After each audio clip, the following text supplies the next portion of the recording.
Hey y'all, thanks for stopping by to talk. Let's chat about it. Well, all good things must come to an end.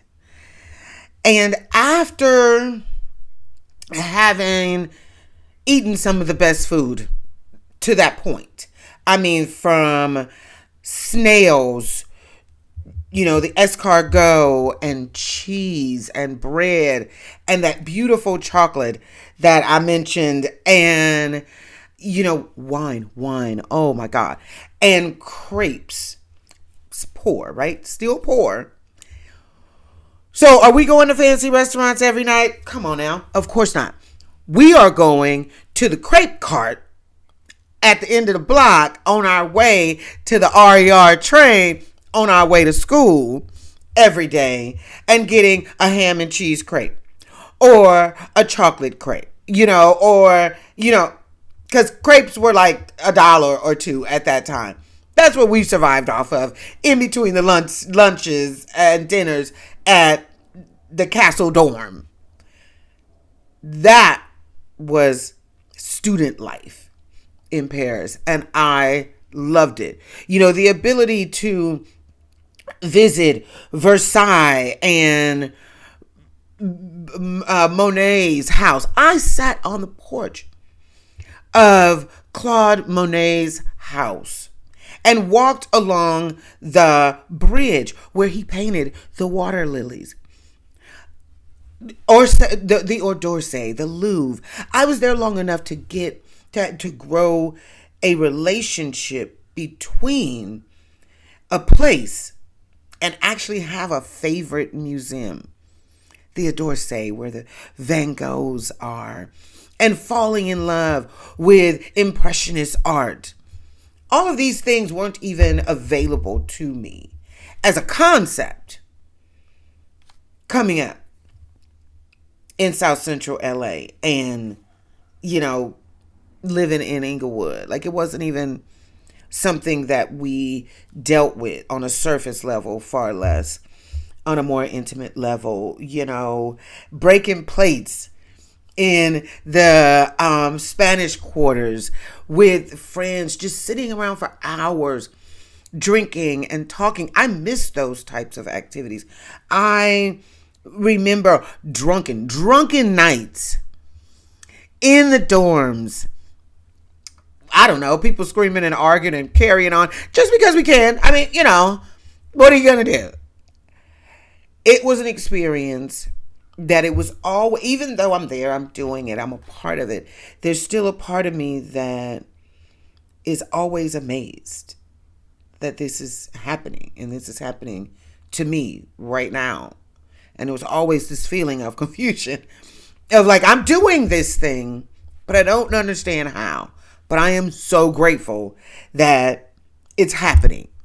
Even going to school every day and singing Frère Jacques about 1,000,000 times every day was a memory that I still hold so dear. One of my favorite memories is on my way back.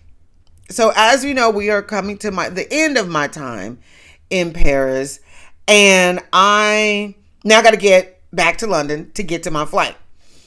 And post office, the young, wonderful man that I spoke about in the previous video, I called him and he was like, oh yeah, I'll pick you up. No problem. Language is important. Language is important. Words mean something. And he said, sure, let me know when you get there. I arrive, and remember, I got all these heavy bags because I'm an idiot. And I pull my bags into like a little coffee shop and I say, may I have a coffee and where's the bathroom? Because I literally only hours ago was in France and I had been there for a month. Now speaking French, I had an elementary level of fluent French. And so to this British lady, I say, where's your bathroom? And can I have a coffee? And she looks at me like I am completely insane. Because she's like, you don't know where you are. Okay, great. And then her face tells me you've done something wrong. And I'm so sorry. And now my brain then switches back to English. I've never been able to switch it off again. Been trying to learn French for years. Once I switched it off in that coffee shop, never been able to switch it back on. And for that, unfortunately, I'm still sad. I got my coffee and everything, and I called post office, and I was like, hey, I'm here. He was like, oh, okay, I'll be there in a minute. Took a little while, and then I was like, what's going on? I told him I am at Victoria bus station. Because in my American mind, I just got off a bus. And he went to the bus station. And for about 30 minutes, we were going back and forward because I'd hang up. I wouldn't see him, call him back. And he's like, I don't understand what's going on. I am circling the Victoria bus station and I do not see you. And then it occurred in his brain, wait. Where did you come from? I was like, I just came from Paris. You are at the Victoria coach station. Within seconds, he was around the corner, picked me up, and I was back in Wood Green within 20 minutes. Language matters. Words matter. I want to thank you guys for coming with me on this journey through Paris. We heading back to the wood, baby. Come on with me, and we're going to have ourselves a good time. Thanks so much. Talk to you later.